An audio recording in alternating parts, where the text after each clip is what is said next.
사람은 누구나 인생을요, 이렇게 잘 살아보려고 합니다. 또 잘 살아보려고 하는 사람들 중에는 보람 있게, 알차게, 열매 많게 뭐 이렇게 살려고 노력하죠. 근데 실제 알차고 보람 있게 사는 사람들은 얼마나 될까? 사실은 미주십니다. 알차게 살려는 사람들의 공통적인 특징이 있습니다. 열심히 산다는 거죠. 물론 요행을 바라면서도 알차다고 착각하는 분들이 있는데 뭐 그렇진 않다는 건 다 알 겁니다. 그러니까 열심히 사는 사람들, 수고하는 사람들, 정말 잘 살아보려고 노력하는 사람들은요, 많이들 시간이 부족하다고 얘기합니다. 좀만 더 있었으면 좋겠다, 뭐 그런 얘기하는 거죠. 그래서 어떤 분이 그러더라고요. 하루가 30시간이면 좋겠다. 물론 하루 24시간이 막 지루할 정도로 힘든 분들은 34시간이면 더 끔찍하겠죠. 근데 열심히 살려고 하는데 자기 목표에 도달하려고 하면 부족함을 느끼는 사람들은 시간의 부족을 얘기한다는 겁니다. 물론 뭐 내일이 있기 때문에 내일 또 하면 되죠. 근데 그 내일이라는 것이 올지 안 올지 모르니까 시간이 더 길고 기회가 더 충분하고 그렇게 해서 정말 시간을 늘릴 수 있다면 늘려보자 하는 생각들을 할 정도로 열심히 산다는 겁니다. 근데 문제는 이거예요. 그 시간을 늘릴 방법이 없다는 겁니다. 누구에게나 시간은 공평합니다. 정말 필요한 거는 다 공평하게 주어지잖아요. 공기 같은 게 그렇고 시간이 그렇다는 거죠. 그래서 시간 관리에 대한 책들이 의외로 많습니다. 자기개발 서적 코너에 가면 하루를 어떻게 쓸지, 그 다음에 비중을 어떻게 나눌지, 무게감을 어디다 둘지 뭐 등등의 설명들이 굉장히 많거든요. 그중에 가장 핵심이 그거예요. 자신에게 투자하는 시간이 필요하다는 겁니다. 새로운 시간의 발견, 퇴근 후 3시간이라는 책을 제가 옛날에 이렇게 서점에 서서 읽은 적이 있습니다. 아주 빠른 속도로. 보통 이런 책들은 책이 굉장히 복잡하거나 어렵지 않습니다. 아주 심플하게 이야기들이 써 있으니까요. 거기에 이런 말이 있습니다. 여러분 같이 한번 읽어볼까요? 읽겠습니다. 내가 그들과 경쟁할 수 있는 무기는 오직 취재나 제안 능력밖에 없다. 그래서 나는 퇴근 후 3시간을 전략적으로 살리려 애썼다. 그때에는 근무 시간보다 오히려 집에 돌아온 뒤에 더욱 눈을 빛내며 일한 것 같다.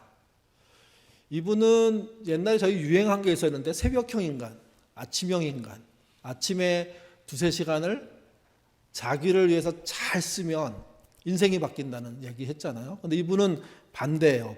퇴근 후 3시간. 일주일 내내는 아니더라도 일주일에 서너 날 정도는 3시간을 자기를 위해서 잘 쓰면 삶과 세상이 바뀐다는 거죠. 그래서 이분은 24시간 중에 3시간을 어떻게 쓰느냐가 인생 성공의 여부를 결정한다고 얘기합니다. 퇴근 후 3시간이라고 얘기하는 경우는 아침에 3시간 얘기한 것 이후에 나온 얘기이기 때문에 아마도 아침형이 안 되는 사람들을 격려하기 위한 방법일 수도 있습니다.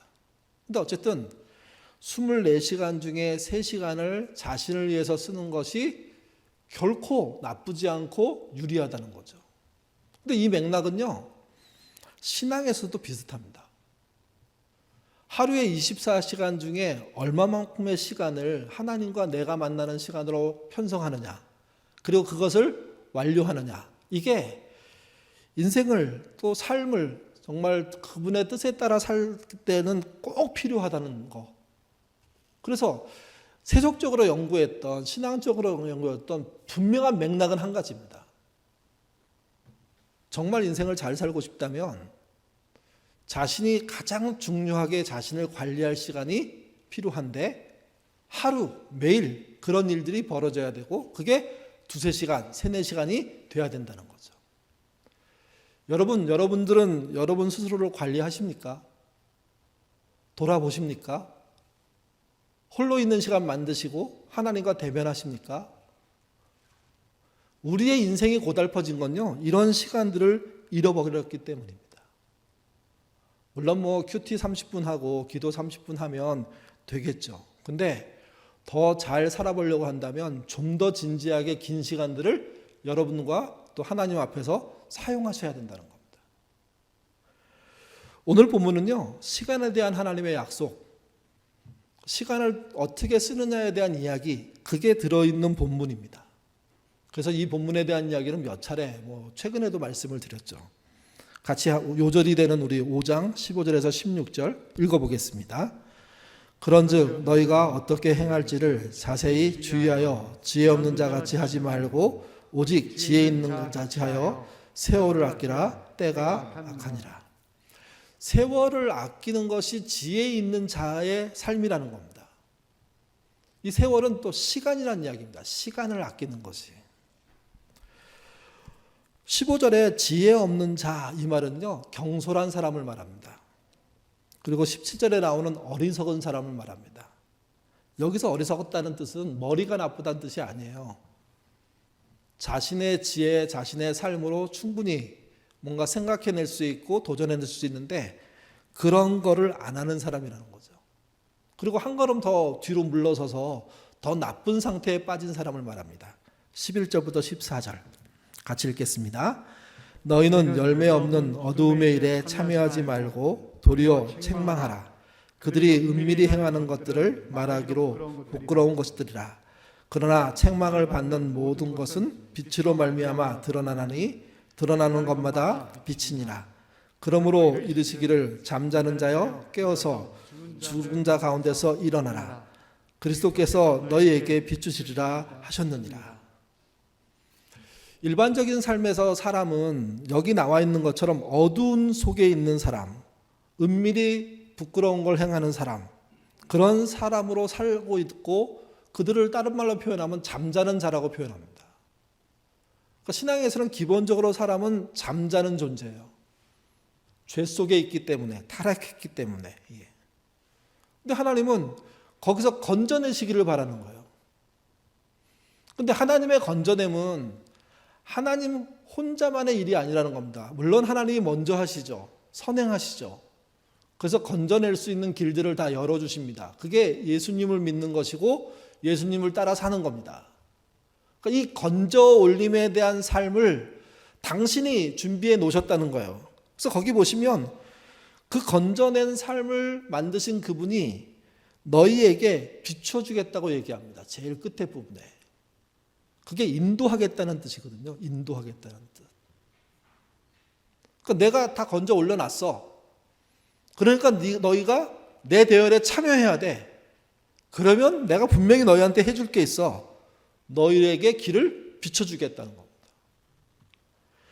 여러분, 세월을 아끼라는 말 속에 들어있는 이 말의 의미들을, 이 약속들을 믿으셔야 됩니다. 네가 네 시간을 건져 올리기 위해서, 특별히 믿음 안에서 건져 올리기 위해서 애쓰고 있느냐? 그러면 잊지 마라. 그리스도의 인도함이 드러날 거다. 이 얘기가 되는 거죠. 메시지도 같이 한번 읽어보겠습니다. 읽겠습니다. 헛된 일, 분주하기만 한 뿐 성과가 없는 일, 어둠을 쫓는 무익한 일로 여러분의 시간을 허비하지 마십시오. 오히려 그러한 일들이 속임수임을 드러내 보이십시오. 아무도 보는 이 없는 어두움 속에서나 할 법한 일에 삶을 낭비하는 것은 수치스러운 일입니다. 그런 일로부터 탈출하는 것이 시간을 아끼는 겁니다. 그런 일을 줄이는 게 시간을 아끼는 겁니다. 시간을 내 것으로 건져 올리는 겁니다. 바울은 강력하게 믿는 사람들에게 세월 아끼라고 얘기하죠. 이유는 간단해요. 때가 악하기 때문이라는 겁니다. 종말이 가까웠기 때문이 아니라 종말이 오기 전에 때가 악해서 우리를 성경의 표현에 의하면 마귀들이 정말 이렇게 우리를 빼앗기 위해서 부르짖듯 덤벼들고 있다는 이야기를 하잖아요. 우리가 그런 상황에 들어있기 때문에. 그래서 때를 아껴야 된다는 거죠. 이게. 시간을 아끼란 말은 소극적으로 나쁜 짓 하지 마라 이런 뜻이 아닙니다. 적극적으로 시간을 진짜 하나님을 위해서 쓰라는 겁니다. 옳은 일을 위해서 쓰라는 겁니다. 아브라함을 예를 들 수가 있는데요. 아브라함의 이야기가 나와 있는 것이 창세기 11장부터 나오거든요. 처음 믿었을 때 아브라함은 생각보다 별 볼 일 없는 연약한 존재였습니다. 근데 그가 점점 믿음으로 좋아집니다. 그러다가 이제 24장에 가요. 그때 나이가 140세예요. 24장 1절 같이 읽겠습니다. 아브라함이 나이가 많아 늙었고 여호와께서 그에게 범사에 복을 주셨더라. 이 말은 아브라함이 나이 많아서 늙었다 이렇게 읽히면 되게 수동적으로 느껴지잖아요. 근데 원어의 뜻은 그렇지는 않아요. 여기 많다는 이야기는요, 들어간다는 뜻이에요. 들어간다. 많은 쪽으로 간다는 뜻이에요. 근데 누가 가냐? 아브라함이 스스로 간다는 뜻이에요. 이게 끌려가는 게 아니에요. 그러니까 175세 때 아브라함은 끌려갔어요. 망해가지고 할 수 없이 가나안으로 하나님의 인도를 따라갔지만 확신이 없었어요. 가다 보니까 여러 가지 일들이 벌어진 거죠. 그러면서 나중에 하나님을 정확하게 만나고 언약을 세우고 믿음이 좋아지고 나아집니다. 근데 75세 때는 별 볼 일 없었던 그가 140세가 돼서는 어떻게 되냐면 능동적으로 다가오는 세월을 마주칠 수 있는 사람이 된 겁니다. 맞짱 뜰 수 있는 사람이 된 겁니다. 그리고 치열하게 그 삶 속에서 무언가를 건져 올리는, 구속하는 사람이 된 겁니다. 여러 번 말씀드렸지만 아끼다, 세월을 아끼다는 말에 아끼다는요, 구속하다는 뜻이거든요. 시간을 구속한다는 뜻입니다. 시간을 건져 올린다는 뜻이거든요, 이게. 그러니까 아브라함이 그런 사람으로 바뀐 거예요. 우리도 그럴 수 있습니다. 아브라함은 140세 넘게까지 살았지만 우리는 140세까지 살기는 참 힘들 거 아닙니까? 그러면 따져보면 아브라함보다 다 어린 상태에서 죽을 건데 아브라함이 할 수 있었다면 우리도 할 수 있는 거예요. 무슨 말이냐면 다가오는 시간을 소극적으로 시간에 의해서 당하거나 끌려가지 말고 내가 그 시간을 정면으로 부딪히는 인생을 사셔야 된다는 겁니다. 우리 교회 안에 연세가 드신 분들이 있을 거예요. 체력적으로 한계를 느끼시고 질병에 속에 있는 분들도요. 시간에 끌려가시면 안 됩니다. 시간을 정면으로 마주하셔야 돼요. 좀 이렇게 사납게 얘기하면 맞짱 뜨셔야 돼요. 시간하고. 우리 교회 40, 50대 똑같습니다. 시간에 끌려가고 어쩔 수 없이 사는 거야. 할 수 없어. 세월이 악하니 어떻게 하겠어 하고 주눅들어 살지 말고요. 그 시간과 싸우셔야 돼요. 그래서 그 시간 안에 내 것을 만들어내야 돼요. 내 것을 만드는 게 뭐냐면 앞에서 우리가 말했던 하루에 3시간을 하나님과의 대면하는 시간으로 쓰는 이야기, 그런 것을 겁없이 하셔야 돼요. 겁없이. 그러면 어떤 일이 벌어지느냐? 하나님의 인도가 안 보이던 곳에 인도가 보이는 거예요. 그 인도를 보게 되는 거예요. 그래서 거기에 영적인 빈익부, 부익빈이 생겨요. 무슨 말이냐면 보는 사람은 계속 보게 되고요. 못 보는 사람은 계속 못 보게 돼요. 못 보는 사람은 또 주눅 들어가지고 더 도전하지 않으니까 더 못 보게 돼요. 근데 한 번 보게 된 사람, 2번 보게 된 사람, 3번 보게 된 사람은요, 잠깐 멈췄다고 하더라도 다시 일어나서 그쪽으로 가야 된다는 걸 알아요. 그분의 인도함이 보여지기 위해서는 내가 어떤 것을 해야 되는지 알게 되는 거예요. 이게요. 그 도전이 가열차게 벌어지는 인생이 아브라함이었고 우리도 그런 사람이 될 수 있다고 성경이 얘기하고 있는 거죠. 어떤 사람이 됩니까? 세월을 아껴서, 세월을 구속해서, 세월을 자신의 것으로 건져 올리는 사람에게는 하나님의 인도가 보여지는 역사가 있다는 겁니다.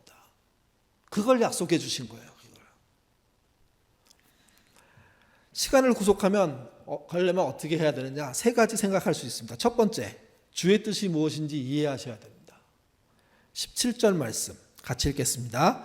그러므로 어리석은 자가 되지 말고 오직 주의 뜻이 무엇인가 이해하라. 우리가 지난 2주 동안 주일날마다 영적 합리성이라는 얘기를 드렸습니다. 여기 이해가 그 단어와 같은 의미입니다. 우리가 이해해야 될 건 뭐냐? 그 앞에는 주의 뜻이에요. 주의 뜻, 그걸 영적으로 이해하고 합리성을 갖는 사람이 되는 거예요. 그랬을 때 시간을 구속할 수 있습니다. 시간을 허비하지 않을 수 있습니다. 하나님이 기본적으로 세상에 주은 율법의 뜻은 하나님을 사랑하고 네 이웃을 내 몸처럼 사랑하는 거잖아요. 하나님 사랑, 이웃 사랑. 그 요지는 굉장히 중요해요. 그 뜻을 이해해야 돼요. 하나님만 사랑해갖고 되는 일이 아니라 하나님이 내 주변에 주신 사람까지 사랑하는 것이 그게 율법의 완성이라는 거죠. 그걸 이해 못하면 어떤 일이 벌어지냐면 사람한테는 막 살면서 하나님 앞에는 잘하려고 하는 사람들이 등장해요. 세상에서는 아무렇게나 살면서 교회한테는 잘하려고 그래요. 목사한테는 잘하면서 주변의 가족이나 직장의 동료나 마을 사람들한테는 막 하는 사람이 등장하는 거예요. 이해가 잘못됐으니까. 하나님이 바라시는 이의 기본은 나한테 잘하냐? 그러면 실제 증거는 어디서 나타나야 되느냐? 너 주변에 있는 사람한테 잘해야 되는 거다. 그런 영적인 합리성을 가져야 되는 거예요. 지난 주일날 말씀드렸죠. 욥의 핵심 구절에 대한 이야기. 보통 욥의 핵심 구절을 8장 7절로 하시는 분들이 많아요. 내 시작은 미약했으나 내 나중은 심히 창대하리라. 근데 욥기의 핵심 구절은 그게 아니라고 말씀드렸잖아요. 핵심 구절이 42편 5절이에요. 내가 주께 대하여 귀로 듣기만 하였사오나 이제는 눈으로 주를 배웁나이다. 그동안 욥은 정말 믿음이 좋은 사람이었음에도 불구하고 초점이 안 맞았어요. 초점이 어긋나 있었어요. 그걸 몰랐어요, 본인은. 많은 어려움 끝에 이해한 게 그거예요. 내가 딴 데를 보고 있었구나. 꼭 이거와 똑같아요. 여기 형광등 보세요. 이렇게 제가 손을 이렇게 들었는데 형광등을 안 보고 형광등을 가리키는 손을 보는 사람들이 얼마나 많은지 몰라요. 이 유명한 얘기잖아요. 저기 별을 보세요. 그랬더니 별을 안 보고 별을 가리키는 손을 본다고. 목사가 양심에 따라서 신앙 안에서 가장 열심히 해야 되는 건 하나님을 보세요. 이렇게 얘기해야 돼요. 그 하나님을 안 보고 하나님을 가리키는 손을 믿는 사람들이 많아요. 그렇게 살면 건져 올릴 방법이 없어요, 사실은요. 욥이 그걸 발견한 거예요. 내가 이 모든 어려움을 겪고 나서 보니까 내가 진짜 잘못한 게 하나 있는 걸 깨달았다. 그게 뭐냐? 나는 그동안 하나님을 귀로만 들었다. 근데 이제 눈으로 본다. 영적 합리성이란, 영적 이해력이란 그 눈으로 하나님을 보는 것을 만들어내는 겁니다. 그 사람이 시간을 건져 올릴 수 있는 사람이에요. 시간을 구속할 수 있는 사람이에요, 이게. 축구를 보면요. 전에 저희가 그 하나의 교회라고 하고 저희하고 축구 시합 한 적이 있었거든요. 근데 저희가 우리 동네로 초청했어요. 그래서 우리 교회랑 그 교회랑 축구를 했는데 거기 왔는데 애들이 중학생도 있고 초등학교 6학년도 있고 뭐 그 청년도 몇 명 있고 근데 우리는 전부 다 막 3, 40대 훨씬 더 이제 체력적으로 괜찮은 형태였죠. 그래서 이제 시합을 했어요. 근데 시합을 하는데 그쪽 팀, 하나의 교회 팀은요, 이미 전술을 연습해 갖고 왔더라고요. 그래서 수비, 공격, 미들 이런 대형을 완전히 딱 짜가지고 같이 움직여요. 이렇게 갔다가 같이 들어오고 이렇게 그런 거를 이렇게 보여줘요. 그러니까 어느 애가 그걸 흐트르고 나가니까 이름 부르면서 자리로 돌아와야지 이렇게 얘기해요. 근데 우리는 우르르 몰려다니는 축구를 한 거예요. 그러니까 우리는 시간 내내 뛰어다니고 막 열심히 뛰는데 효과가 없어요.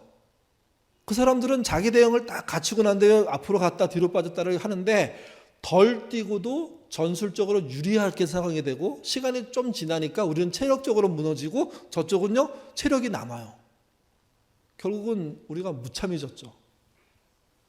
그러니까 우리가 축구를 할지 몰랐던 거예요. 개별적으로는 능력이 뛰어날 수 있는데 그러나 팀으로서는 그게 안 된 거죠. 이해라는 게 그거예요. 축구는 힘세게 막 달려다닌다고 잘 되는 거 아니거든요. 2명 잘한다고 되는 게 아니거든요.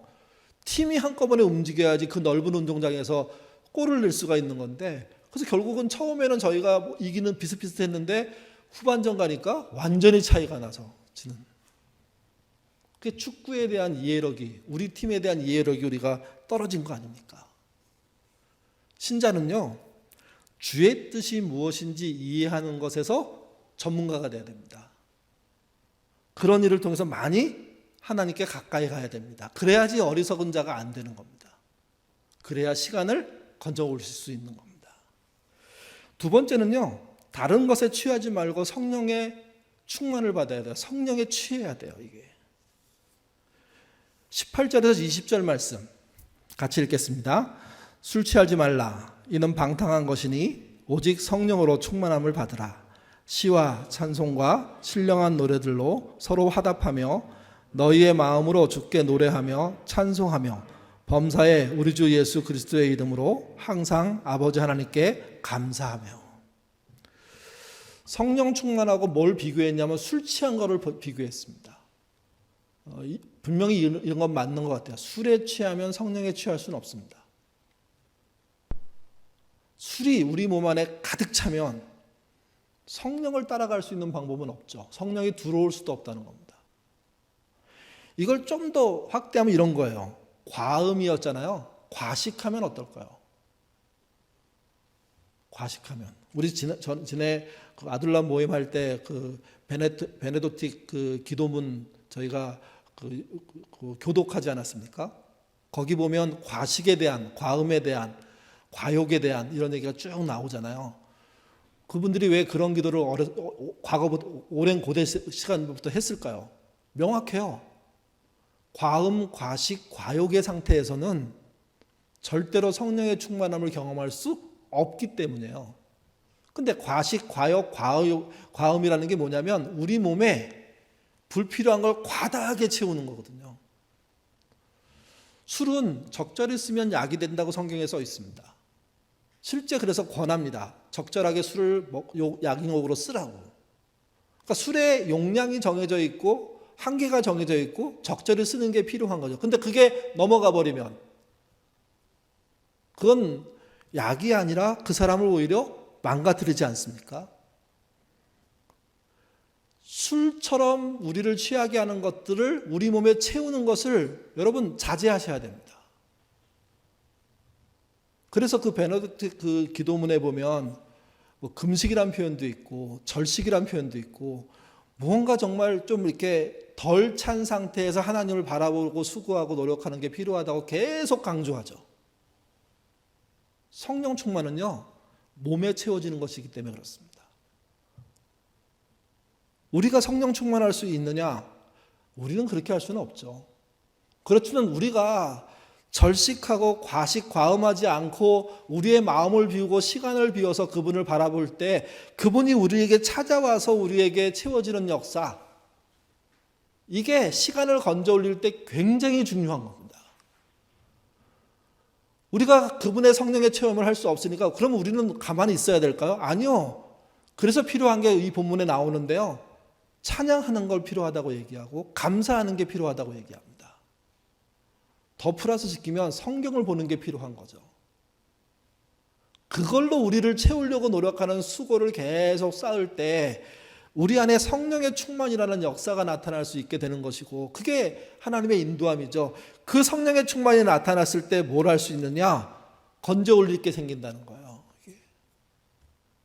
어떻게 찬양해야 될까요?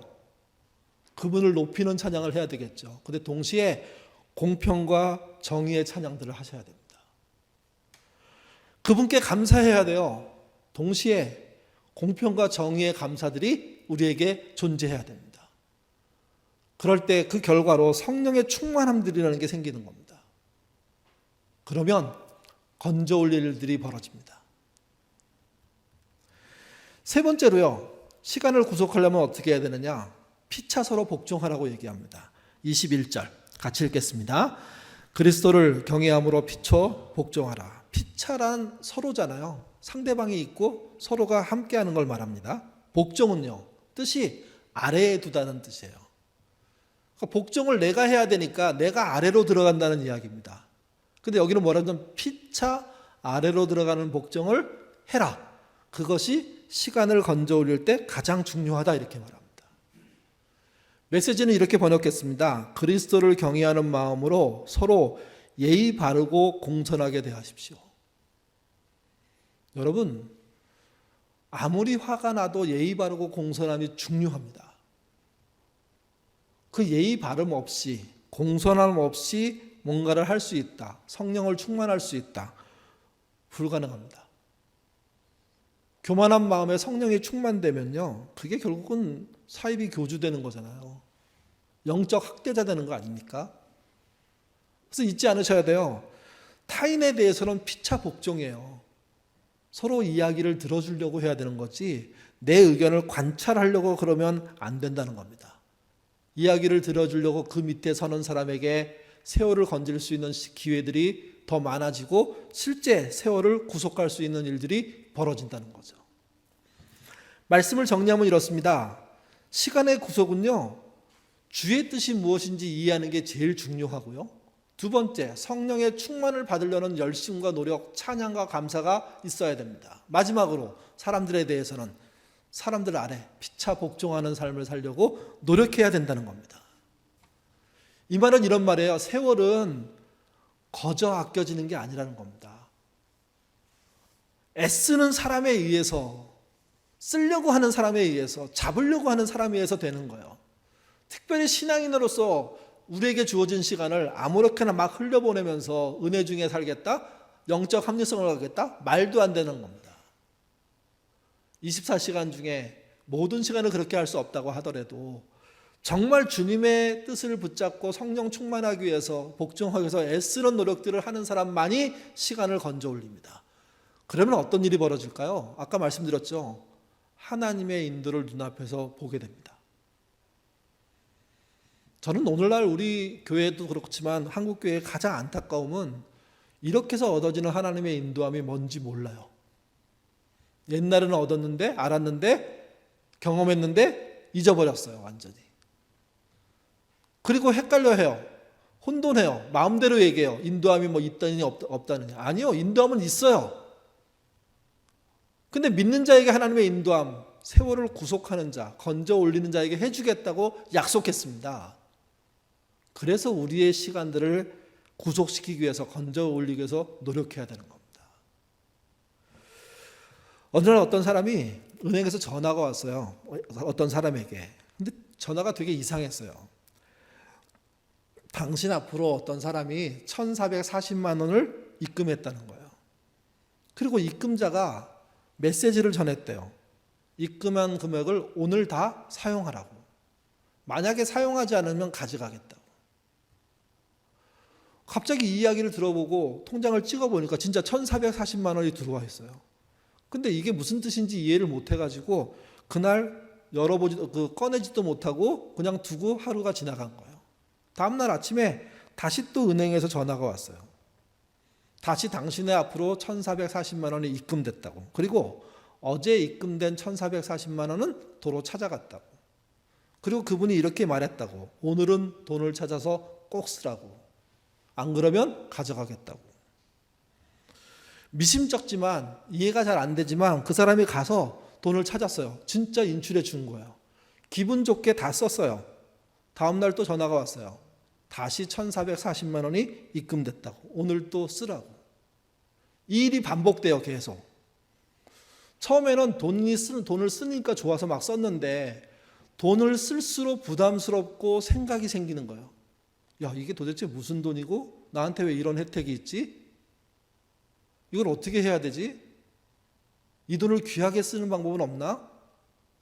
하는 식으로 사고의 능력이 커지면서 그 주어진 돈에 대한 자기의 쓰임새들을 조절하기 시작하더래요. 이 비유는요, 24시간에 대한 비유예요. 여러분 24시간을 분으로 쪼개면 1440시간이 된다는 거, 40분이 된다는 거 뭐 다 아실 거예요. 1440 그 만 원이 아니지만 시간은 그만큼의 가치가 사실 존재합니다. 1440분. 모든 사람이 이 시간을 생명을 갖는 순간부터 봤죠. 어느 정도 나이 들 때까지 시간이 소중함을 모릅니다. 그냥 막 쓰게 됩니다. 시간은 계속해서 흘러가게 되고 자기의 생명은 계속해서 줄어들게 되고, 그러다가 이제 사고하는 나이가 되면, 그게 보통은 청소년기부터라고 시작하는데, 사고가 깊은 아이들은 자기에게 주어진 시간과 그 시간을 어떻게 써야지, 그리고 어떻게 잘 쓰는 게 필요하지 하는 고민들을 시작합니다. 그게 인생을 제대로 살게 되는 거예요. 그리고 정말 의미를 찾고 가치를 찾고, 그래서 주어진 1440분을 마음대로 쓰지 않고 더 가치 있고 모든 사람을 살릴 수 있는 데 쓰는 사람, 그 사람들이 깨어있는 사람인 거죠. 신앙은 그 깨어있음을 하나님과 연결시키는 거예요. 너에게 매일 1440분의 시간을 주시는 그분은 그저 그 시간을 허비하기를 바라는 게 아니라 그 시간 안에 정말 너의 인생에 하나님께서 인정해 주는 시간으로 건져 올리라고 얘기하고 있는 겁니다. 모든 시간을 건져 올 수 없습니다. 그러나 일정 부분을 꾸준히 건져 올리는 사람에게 하나님이 약속해 주셨습니다. 내가 너를 인도하고 있다는 그 길들을 보여주겠다고. 건져 올리는 사람만 보게 되는 겁니다. 그분의 인도함을. 그 인도함을 보기 위해서 우리의 시간을 건져 올리는 삶 살았으면 좋겠습니다. 시간 아껴서 차곡차곡 그 세월을 여러분의 것으로 만드시면 어느 날 여러분 앞에, 여러분의 삶 속에, 여러분의 관계 속에 그분의 인도함들이 보이고 그 인도함으로 연결될 사람들이 여러분에게 정말 소중한 힌트와 삶의 길들을 열어줍니다. 그 인도함이 세월을 아끼는 데서 시작된다는 것, 그 말을 에베소서가 해주고 있다는 것, 다시 한번 마음에 새기시는 저와 여러분 되시기를 주님의 이름으로 부탁드립니다. 그리고 그것 때문에 하나님의 인도함을 가까이서 보는, 그래서 더 힘차게 살 수 있는 우리 모두 되시기를 바랍니다. 기도하겠습니다. 세월을 아낀다는 것에 대한 애매함들을 저희는 갖고 있습니다. 세월을 아껴야 되는 가장 큰 이유는 사실은 이 세대가 악하기 때문이고 지금이 긴박하기 때문입니다. 이 아까운 세상이 쏜살같이 흘러갈 것이기 때문입니다. 그 세월 어떻게 아껴야 될지 고민하는 신앙인 될 수 있도록 인도하여 주옵소서. 그리고 그 시작을 주의 뜻이 무엇인지 이해하려는 도전부터 시작하게 하옵소서. 그리고 내 몸을 성령의 충만으로 채우기 위해서 찬양할 줄 알게 하시고 감사할 줄 아는 삶 살도록 인도하여 주시옵소서. 그리고 이제 한 걸음 더 나가서 정말 저희들의 삶 속에 하나님의 능력과 은혜를 쫓아 다른 사람에게 복종하는, 지배하려고 하지 않고 그들의 아래에서 돕으려고 하는 그런 신자다운 삶 살수록 인도하여 주옵소서. 그래서 필요한 바른 예의 바름과 공손함들이 우리 신앙인의 자질로 충만하게 채워지도록 이끌어 주옵소서. 이렇게 열심히 노력하는 결과로 세월을 아낄 때 또한 하나님의 인도함을 보여주신다고 하셨습니다. 정말 기도하는 사람들에게 당신의 인도함이 보여지게 하셔서 허트는 길로 허튼 시간 쓰지 않고 사는 우리가 되도록 이끌어 주옵소서. 우리 안에 정말 하나님의 이끄심을 기대하며 기도하는 사람들이 많이 있습니다. 그들이 진정으로 주께서 허락하시는 인도함들을 봄으로 이 세월 더 많이 건져 올리는 삶 살게 되는 은혜 있도록 인도하여 주옵소서. 또 예인교회에 대한 인도함도 하나님 보여주시옵소서. 우리가 어디로 가야 할지, 어떻게 가야 할지 답답하고 그래서 기도하고 있습니다. 주님, 우리를 20년 동안 인도해 주셨는데 앞으로도 한 걸음 한 걸음 갈 바를 알지 못하는 저희들을 이끌어 주셔서 하나님의 인도 때문에 또 한 해 한 해 사는 우리 공동체 되도록 이끌어 주시옵소서.